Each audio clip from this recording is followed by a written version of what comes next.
போராட்டம் இல்லாத மனிதர்கள் யாருண்டு? போராடி ஜெயித்திடுவேன். துன்பங்கள் இல்லாத மனிதர்கள் யாருண்டு? அதையும் நான் மேற்கொள்ளுவேன். தனிமைகள் இல்லாத மனிதர்கள் யாருண்டு? நான் மட்டும் இல்லை அறிவேன். கவலைகள் இல்லாத மனிதர்கள் யாருண்டு? கர்த்தரை மட்டும் நம்புவேன். ஆத்துமாவே நீ கலங்குவதேன், நீ தீயங்குவதேன், நீ நொறுங்குவதே. நேசர் இயேசு உன் பட்சம் இருக்க நீ அஞ்சுவது ஏனோ, நீ அஞ்சுவது ஏனோ.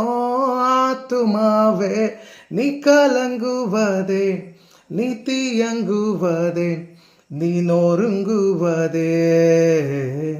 நேசர் இயேசு உன் பட்சம் இருக்க நீ அஞ்சுவது ஏனோ, நீ அஞ்சுவது ஏனோ.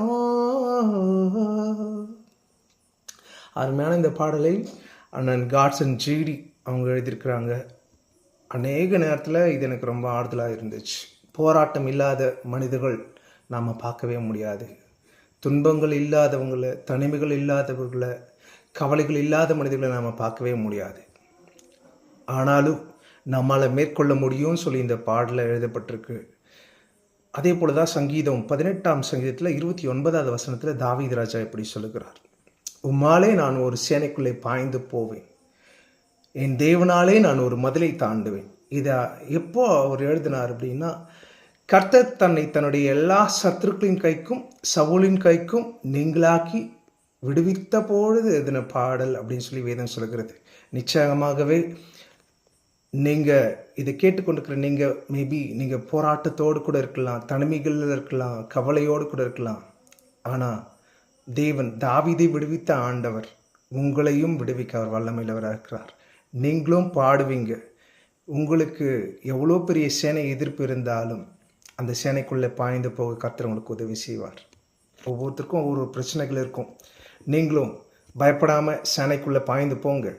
சாத்ராக், மேஷாக், ஆபேத்நேகோ தைரியமாக அந்த அக்கினி ஜுவாலைக்குள்ளே போனாங்க. சிங்ககபிக்கு தைரியமாக தானியேல் போனார். என்னாச்சு? கர்த்தர் பெரிய ஜெயத்தை கொடுத்தார். நீங்களும் பாடி துதிப்பீங்க. கர்த்தர் உங்களோடு கூட இருக்கிறார். God bless you.